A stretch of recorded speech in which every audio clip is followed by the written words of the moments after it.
chào các bạn, rất vui khi được gặp lại các bạn. Ngày mới thì xin chúc các bạn làm việc học tập thật nhiều niềm vui và tràn đầy năng lượng. Nếu như các bạn có một cái nguồn vốn nhàn rỗi, kèm theo đó là có một cái mảnh đất trống, thì mình cũng khuyên mọi người nên thực hiện cái phương án là xây nhà cho thuê. Cụ thể ở đây là xây nhà trọ gác lửng cho thuê. Đây chính là một cái hình thức kinh doanh tạo nên thu nhập thụ động mà mình cảm thấy rất là hợp lý. Hiện nay thì có rất là nhiều những cái hình thức kinh doanh để tạo nên thu nhập thụ động. Trong đó có một cái hình thức xây nhà để cho thuê, được rất nhiều bà con mình ưa chuộng và lựa chọn cái hình thức này để đầu tư kinh doanh, tạo nên một nguồn thu nhập thụ động. Quả thật đúng như vậy các bạn. Trong kênh YouTube của mình có thực hiện 2 cái video về nhà trọ và nhà trọ gác lửng cho thuê, được rất nhiều bà con mình quan tâm và gửi comment về nhờ mình tư vấn một cái phòng trọ cho thuê, cái chi phí của nó xây dựng là bao nhiêu. Đó cũng chính là lý do mà mình thực hiện cái video về cái mẫu nhà trọ gác lửng, chi phí xây dựng để gửi đến mọi người tham khảo. Và ngày hôm nay trong video này mình sẽ chia sẻ đến mọi người một cái mẫu nhà trọ gác lửng với cái chiều rộng mỗi một phòng như vậy là 5m và cái chiều dài của nó là 5m, gửi đến mọi người tham khảo. Và trong cái video này gia chủ rất là mong muốn xây dựng tổng số phòng trọ là 10 phòng gác lửng để cho thuê. Nhưng mà mình quyết định xây dựng cái phương án phòng trọ gác lửng để cho thuê thì bao giờ nó cũng gặp gãi hơn so với cái phương án là nhà trệt, phải không các bạn? Với những cái phòng trọ trệt hoặc là phòng trọ gác lửng thì cái diện tích của nó phải từ 4m nhân cho 5m hoặc là 5m nhân cho 5m, thì đây chính là một cái diện tích được xem như là tối thiểu và hợp lý nhất. Vì theo quy định hiện nay, một cái phòng sinh hoạt cho một gia đình thì nó phải từ 25 m² trở lên các bạn. Gia chủ này có một cái mảnh đất với cái chiều rộng là 6m và cái chiều sâu là 48m, thì mình tiến hành chia cái phòng cho gia chủ này là tổng cộng là 10 phòng. Mỗi một phòng như vậy là 4,8m về cái chiều rộng và cái chiều sâu cũng là 4,8m. Còn về cái cái lối đi cũng giống như là lưu thông, lối đi chung thì là rộng 1,2m, và điểm đặc biệt là cái lối đi này sẽ là một cái mái kết đòn ton. Bây giờ xin mời các bạn cùng mình đi tìm hiểu và phân tích một số điểm ở cái mẫu nhà trọ gác lửng mà mình chia sẻ trong cái video nào nhé. Cái trường hợp cái mẫu nhà gác lửng này thì cái chiều cao nền của nó là chỉ là 300 thôi nha các bạn. Chia ra làm 2 bậc tam cấp. Cái bậc thứ nhất là tại cái vị trí lối đi, bậc thứ nhì là cái vị trí nhà chính. Về cái phần vật liệu thì sẽ được chọn là gạch nền là 60x60. Cửa thì sẽ được chọn là cửa sắt sơn tĩnh điện các bạn. Còn về cái cầu thang và cái lan can của cái tầng lửng thì cũng được làm bằng sắt sơn tĩnh điện luôn. Điểm đặc biệt của nhà này là sẽ được lợp tôn một mái dốc về cái hướng lối đi nha các bạn. Điểm thứ nhì của mẫu nhà này là mình sẽ không sử dụng gạch ốp để trang trí và sẽ sử dụng trang trí bằng cách tạo điểm nhấn bằng màu sơn, vì nhằm giảm cái chi phí xuống tối thiểu cho cái mẫu nhà trọ gác lửng này. Còn về cái phần trần thì sẽ được đóng trần khung xương nổi tại cái vị trí gác lửng nha các bạn. Thì cái công năng sử dụng thì nó rất là phù hợp cho một cái gia đình trẻ các bạn, gồm có một nhà vệ sinh, khu vực bếp, phòng sinh hoạt chung và cầu thang, đó là dưới cái tầng trệt. Còn cái tầng lửng thì sẽ tập trung hết toàn bộ cái công năng này là cho cái phòng ngủ nha các bạn.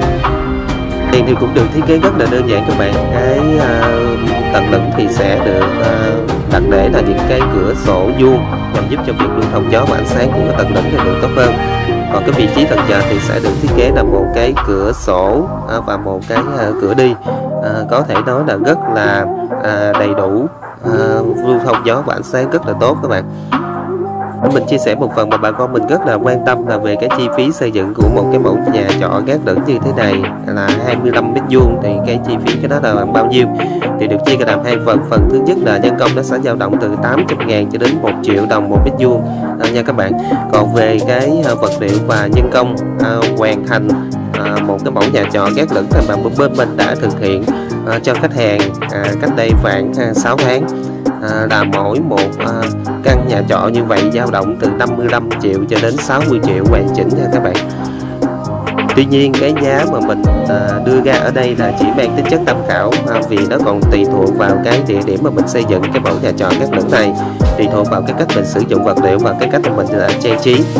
Tuy nhiên khi mình xây dựng với một cái số lượng phòng nhiều là 10 phòng thì cái kinh phí của mình nó có thể giảm xuống, do những cái phòng này nó được liền kề nhau, những cái vách thì nó sẽ sử dụng những cái vách chung, thì với phía bên nhà thầu cũng sẽ tiết kiệm được phần nhân công, cũng giống như là gia chủ tiết kiệm phần vật liệu.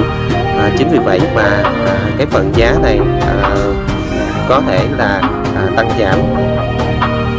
Chi phí mỗi một phòng là từ 55 triệu cho đến 60 triệu thì không bao gồm cái chi phí bơm cát nền nha các bạn. Vì có rất là nhiều trường hợp gia chủ xây dựng trên một cái nền đất ruộng hoặc là cái nền đất trồng cây lâu năm, thì cái nền của mình nó rất là thấp, cái chi phí bơm cát nền nó rất là cao, và cái chi phí bơm cát nền là chưa bao gồm trong cái chi phí 55 triệu cho đến 60 triệu của cái mẫu nhà cát lửng này.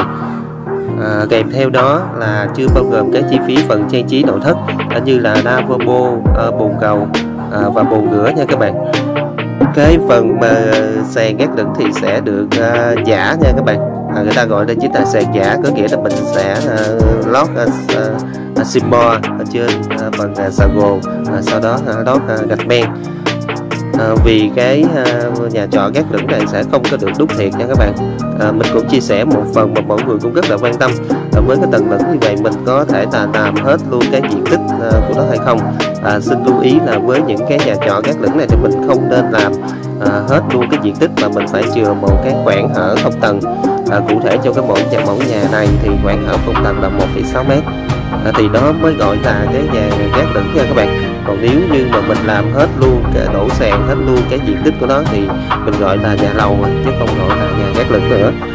Đây cái phần cửa sắt thì nó sẽ dao động từ 1,2 triệu cho đến 1,4 triệu 1 mét vuông cửa sắt sắt hợp mà kèm các bạn. Còn cái mẫu nhà này mình sẽ chọn toàn bộ là sắt hợp hết. Về phần màu sắc thì mình sẽ chọn cái màu tím hoa cà làm mất màu nền, còn cái màu nhấn lúc này là cái màu trắng, giúp cho ngôi nhà này nó có một cái điểm nhấn về màu sắc và nó trở nên thanh mảnh và hiện đại hơn, hợp thời đại hơn. Khi các bạn có dịp nhìn ngắm vào câu cái mẫu nhà trọ cát lửng này thì nó cũng quen một số điểm nhấn, cũng giống như là tạo nên một cái diện mạo mới, một cái sự khác biệt mới cho những cái mẫu nhà trọ cát lửng như thế này. Đó chính là cái phần mà mình muốn đặt để cho cái mẫu nhà cát lửng mà mình chia sẻ trong cái video này. Cái phần máy kết, tại cái phần kết nối đi chung thì nhất định là mình phải làm cái máy kết này nha các bạn, vì cái máy kết này nó có cái tác dụng là che nắng che mưa cho cái nối đi chung, kèm theo đó là nó che luôn cái phần nước mưa và ánh sáng trực tiếp tác dụng vào trong cái cửa sổ và cái cửa đi.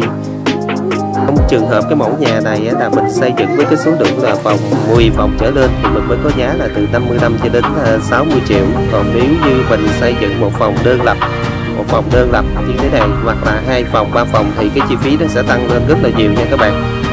Vì cái điểm mà giúp cho nhà trọ cát lửng này nó giảm chi phí là nhờ vào những cái vách chung của bạn, nhờ vào những cái vách chung thì chính vì vậy mà nhà thầu sẽ tiết kiệm được cái chi phí nhân công, cũng giống như là gia chủ tiết kiệm cái chi phí vật liệu. Đây cũng chính là một phần mà mình xin lưu ý. Lưu ý tiếp theo là mình không tiến hành ốp gạch trang trí nội thất và ngoại thất cho cái mẫu nhà trọ cát lửng này, vì nếu như mà mình ốp gạch tại thời điểm bây giờ thì cái kinh phí nó sẽ tăng lên rất là nhiều nha các bạn. Cái chiều cao nền thì cái nền của cái nhà này là cao 3 tấc nha các bạn, còn về cái tầng trệt là cao 3 mét, còn về cái phần tầng lửng là cao 2,8 mét. Vì quy định về cái chiều cao tầng lửng là từ 2,8 mét cho đến 3 mét. Vì sao cái nhà này mình thiết kế là một mái tôn xuôi các bạn, vì một cái mái tôn xuôi như thế này nó tạo nên một cái phần cao gáo cho cái tầng lửng hơn. Tại cái vị trí mà cao nhất của cái tầng lửng này là 6,5 mét nha các bạn, còn tại cái vị trí thấp nhất là 5,8 mét. Nếu như cái kinh phí của mình hạn hẹp thì mình cũng có thể chuyển xuống cái phương án là nhà trọ trệt các bạn. Nhà trọ trệt thì với một cái diện tích là 5x5 này thì nó cũng rất là hợp lý, và cái chi phí của nó giảm, nó nằm khoảng từ 45 cho đến 50 triệu, hoàn chỉnh một cái phòng nhà trọ trệt. Hy vọng thông qua cái video mà mình chia sẻ và kèm theo những điểm mà mình lưu ý và phân tích, giải đáp hết tất cả những cái băn khoăn của những gia chủ mà mình rất là muốn đầu tư xây dựng cái nhà trọ gác lửng để cho thuê. Mình vừa cùng các bạn trải qua tìm hiểu và phân tích một số điểm ở cái mẫu nhà trọ gác lửng này. Hy vọng thông qua cái video mà mình chia sẻ gửi đến mọi người một cái phương án kinh doanh tạo nên thu nhập thụ động mà mọi người cũng rất là quan tâm. Và kèm theo đó thì mình cũng có phân tích về một số điểm về cái chi phí xây dựng gửi đến mọi người tham khảo. Video của mình đến đây là xin kết thúc, và bây giờ xin nói lời chào tạm biệt và hẹn gặp lại các bạn ở những video lần sau. Nếu mọi người quan tâm về cái mẫu nhà trọ gác lửng này thì xin mạnh dạn để lại cái comment bên dưới thì mình sẽ tư vấn thêm cho mọi người. Vì trong khuôn khổ một cái video ngắn ngủi như thế này thì mình cũng chưa có thể trình bày hết và chưa có thể bộc bạch hết để mọi người có được một cái sự hình dung được trọn vẹn hơn. Mình xin chân thành cảm ơn rất nhiều. Và bây giờ xin mời các bạn cùng Duy Cấm làm một lần nữa vẻ đẹp kiến trúc và cách bố trí công năng của một cái mẫu nhà trọ gác lửng.